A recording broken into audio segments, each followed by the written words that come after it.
Okay, so what was that? Oh, recording. Oh, good. All right. So the answer to the question is yes. We'll just start there and go from there. So anyway, I'm rejoicing in the fall and it's raining and yay. Oh, I'm so happy. Anyway, my favorite time of year. So I've thought a lot about this action business because I've often been told the very thing that Kathy said, that, I'm a person of action. So it's just a natural thing for me. But it's more important that well, okay, let me start here. Just a reminder of who we are, not what we are, who we are. So again, the universe is doing its thing. This vast, incomprehensible universe is out there. All the stars and planets are out there doing their thing, going around in their own orbits and their own system. It's immense happening. Okay, and then little Earth, one little mud ball in the midst of all of that, is doing the same thing. Our planet keeps doing its thing, going around the sun. And, like here we are, just shifted to autumn. Happens every year. We do nothing about it and it happens. And the same with our bodies. Our bodies are these temples of amazing, unbelievable miracles happening all the time. So many things, it looks all cool and simple that I'm standing here talking and that you're sitting there breathing. But all the stuff's going on inside, all these synapses and all these electrical impulses are happening. And you are not doing one thing to make yourself breathe. You're not doing one thing to have your blood flow. You're not doing one thing to have your heart beat. It's happening. So what is it that's having that happen? What is having the universe stay in place and having our planet do its thing and having your body do your thing? It is God's spirit, the infinite, the divine. That is it. We can call it whatever. And as a matter of fact, call it love. Love will save the day. Yes. Why? Because who we are is when we hear that expression of God, sometimes we think there's somebody that we're emulating, but no, we're unique, like a flower. You can see a whole bed of flowers and they're all distinctly different. They're beautiful. And you put them together, it's a beautiful bouquet. That's the same with us. We're unique, a very unique yet and uniquely beautiful, put us together, even more beautiful expression of the divine, of spirit. And how we express ourselves is totally ours and totally us to do, and nobody else's. And there's nobody else like you, and there's nobody else like me. Woo, how cool is that? So I don't know who came up with the term human being, but I so appreciate it because that's us. We are an expression of that energy and that infinite. That's the being part of us. Then there's the human part of us, and that's the one that walks around here on planet Earth. It's our game piece, if you will, to play this thing called life on planet Earth. Life on some other planet may not be the same as it is here. I can't imagine that there isn't life going on, something called life going on other planets. It's just too immense for us to be the only tiny little mud ball doing that. So here we are living day to day, being as a spiritual being having a human experience. So we have two worlds to navigate at all times. Now I say that to us, we all know this. And just saying all of this stuff is a reminder. I mean, I say it for me, myself, as well as for you, because not everybody's fully aware of this. But there are those two worlds. And when we can bring the two worlds together, bring that being, that spiritual aspect into our day-to-day humanness, that's when life takes off for each of us. That's when we're fully expressing the infinite in our day-to-day lives. And you don't have, it's so funny, don't have to learn to be kind.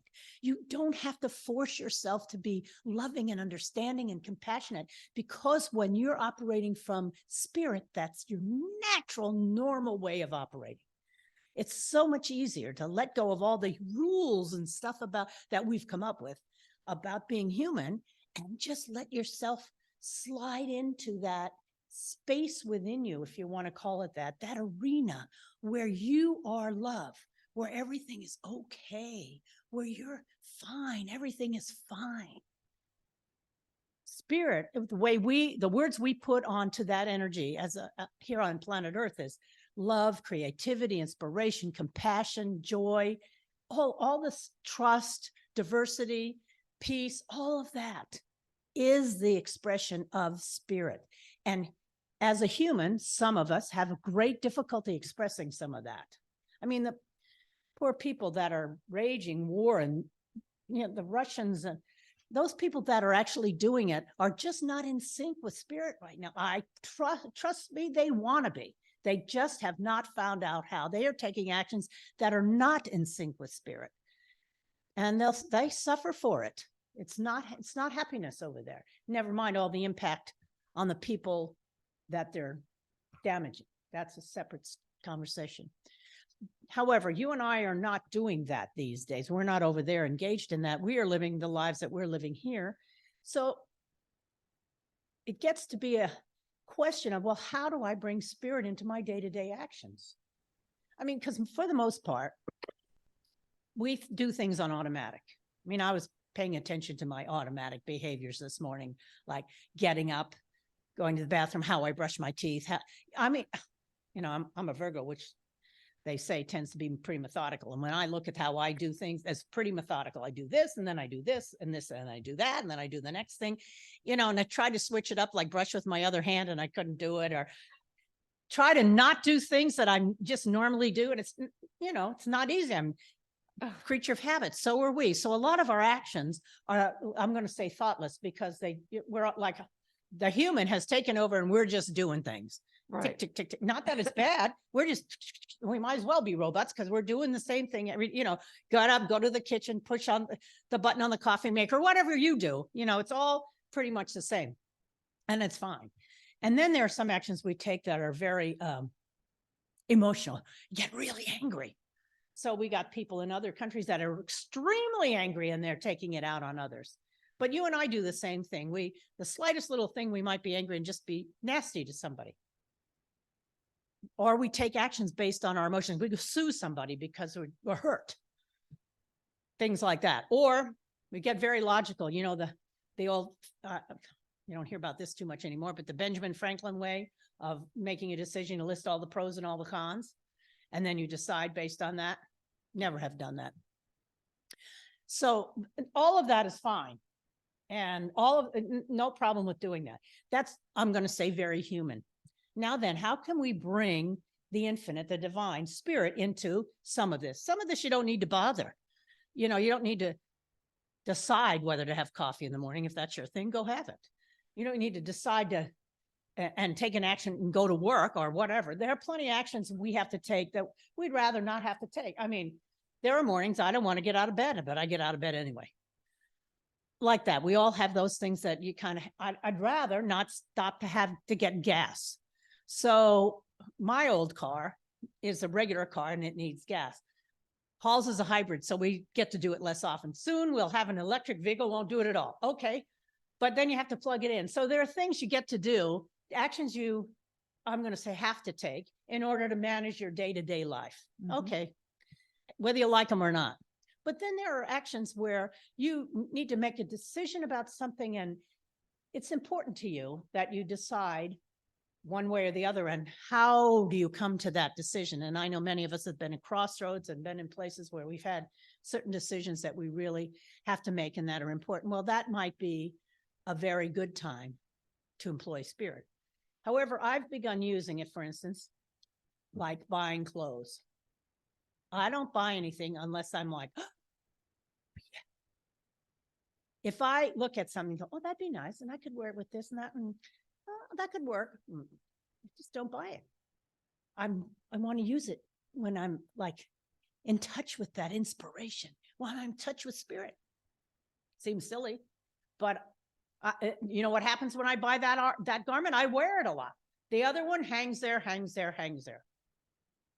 I also use, I don't know if any of you do this, but you can use kinesiology to bypass your mind and engage spirit. So some people do it like this, like give me a yes and give me a no. All right. Or you can do it this way, or you can do it like this. You use your body to help you bypass your mind and go directly to spirit and see what there is to do. I do that a lot. I mean, There's one place, there's 2 times a week I have to have a choice of going down the free. I'm on 980, go down the freeway or take the streets into Alameda. And, I can't tell what the traffic's doing. So I ask, should I take the freeway? Yeah. Okay. Then I take the freeway. Should I go on the streets? Yep. Then I go that way. I do it at least 2 times a week. I ask, but then it's true about all kinds of things. That's one way of doing it. But here's what I have to say is, when you're going to employ spirit, I urge you to use your life as an experiment and employ spirit as much as possible. So first you need to listen. First step, listen. You got to be able to hear spirit talking to you. Now, if you use your body in kinesiology that way, you don't have to worry about your mind because you're bypassing it. But you have your way of hearing spirit. Do you get quiet? Do you listen to music? Can you just get centered in a moment and say, wait a minute, let me see what I really want to do? You may have to take a day. You may have to take 2 minutes, whatever it is. You want to listen to spirit. When I made a decision to move to Dallas, I may have told you this. And we're living here in Alameda, and I wanted to move to Dallas, which is like the last place on planet Earth Paul would want to go. It's very different. And Paul is a Eagles fan, an anti-Cowboys fan. They're the football team in Dallas. He didn't want to go there. But I had this full-bodied intuition calling from spirit to go. It had, and I could tell people I was there for business, but it was really a spiritual thing. And I spent time, got very involved with the Center for Spiritual Living in Petra Wildis there, which was really the main reason I went. And it was worth everything. And the people that I met, et cetera, et cetera. It was fabulous. I'm so glad we did it. But that's how I knew I had to go. I just had to. It was this, I could feel it all in my body. I had to go. Another time when I was in Ireland, we were out on these boats going to swim with this dolphin in the bay. And I got out and I'm standing on the boat and I'm like, oh, I don't know what this dolphin's going to come or not. And I said, send me a sign. I'm telling you, within 2 minutes, this gorgeous Irishman brings the boat over, gets out right in front of me. And he says, hey, go on back in the water. How much of a sign did I need? Back in the water, So they listen to spirit. Spirit answers you. Just like that guy right in my face. A real person just said it to me. It wasn't magical. But the other kind was very, use your intuition. It happens all the time. It's available to you. You can feel whether it's a yes or a no. I have a friend who's always red light, green light. That's what she calls it. She only goes if she gets a green light.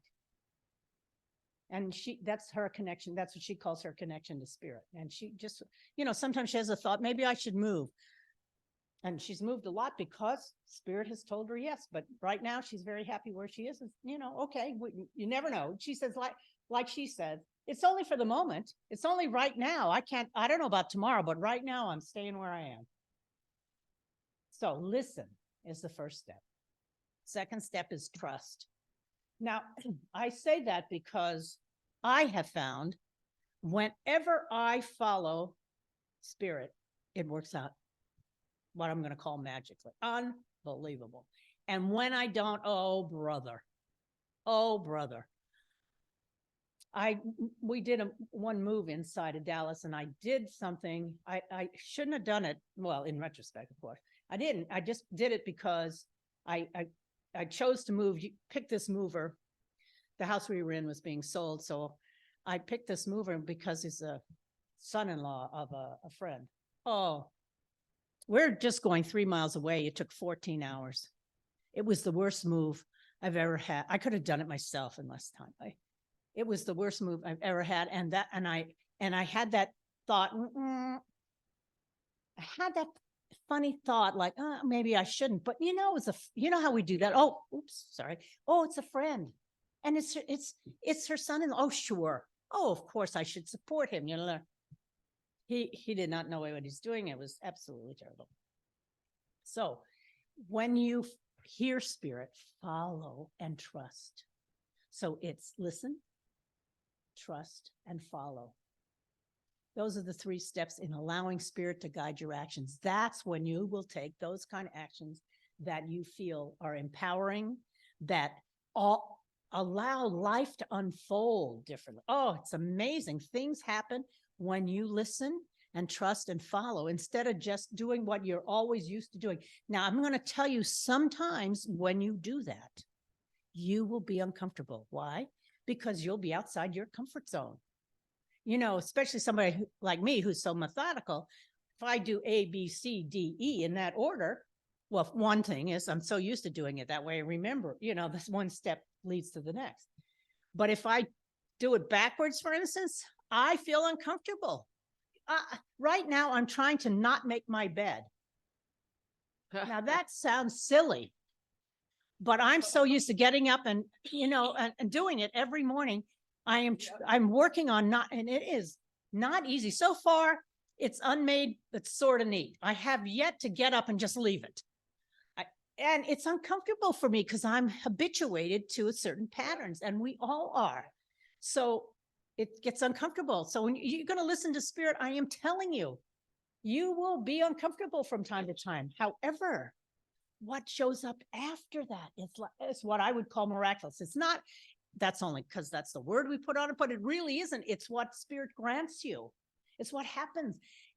That intelligence, spirit, is so brilliant. I mean, look at why it has all the answers all the time. Not our little brains, but spirit does. And look what spirit's given us. This universe, this planet, our lives, our body cannot be wrong. It's never wrong. Spirit is never wrong. So our job is to get in sync with it. So listen, trust, and follow. And when you do, you will find that the actions that you take are blessed with wonder and excitement and things you could never have thought of. I have a friend who wanted to build a house in Mexico. And he started, you know, he drew it on a napkin and finally got the money together and he got the plans. And the house was just sort of there. There was no financing, none, zero, zip. No way to finance this house. And he tried everything he could. And he's out there every day. He went to this plot of land and, you know, they looking at it and creating it. And one day he's standing there and this guy drives up and says, well, we're looking to buy some property and finance it. The short version of the story is that guy led him to a mortgage on that house and he was able to build the house. You can't make that up. You can't, maybe in a movie, you could see that happen, but it happens in real life. And he trusted spirit with every step. Excuse me, even though it kept not happening, it seemed for the longest time. It would take one step and then next step and then next step and the next step, one action, the next action, as much in sync with spirit as he possibly could. And it all worked out. Now he's got this gorgeous 4,000 square foot home, blah, blah, blah, with a view, blah, blah, blah. So those are the kinds of things that happen. Providence, God, spirit moves too. When you allow, I'm going to say, excuse me, allow her in. When you listen, trust, and follow. So I invite you, excuse me, I invite you to, I have water, I have a lozenge, don't anybody get anything, I've got what I need. Thank you, thank you. I invite you to use your life as an experiment, see how you could do that. I mean, what do you have to lose? You've already been deciding however decisions you've been making and actions you've been taking, however you've done it. And it's all fine and it works. You know how well it works? Look at your life. It's been good. It's given you what you've got, lots to be grateful for. But there's a whole other arena that's possible. And I invite you to open your heart to that. Like the song says, love will find a way. That's not an accident. Love, the spirit, the divine is the way. It is the way. And we have the opportunity. Gosh, I'm so sorry. We have the opportunity to follow it and use it more and more in our lives. And then you can report back to all of us what life is like. You don't have to take my word for it. You don't even have to do it all the time. Just try it. I mean, what do you have to lose? You already have the life you've got. Living life the way you've been doing it. This is a new possibility. I invite you to embrace it. Listen, trust, follow. Mm-hmm. Listen, trust, follow. How easy. So let us pray. Ah, Divine Mother, Blessed Father, all these names we call you, we are blessed. We are blessed. We are grateful that we are aware of who we are and the opportunities in front of us on this planet. Thank you for the gift of being human. Thank you for the gift of being.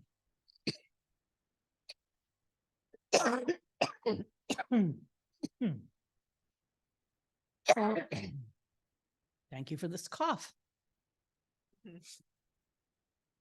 Thank you for these moments together and the opportunities that we have ahead of us to be a bright light as we express you on this planet Earth. We are ever so grateful that we are awake and aware of the opportunity and the gifts that you provide. Amen. Blessed be, and so it is. Mm-hmm.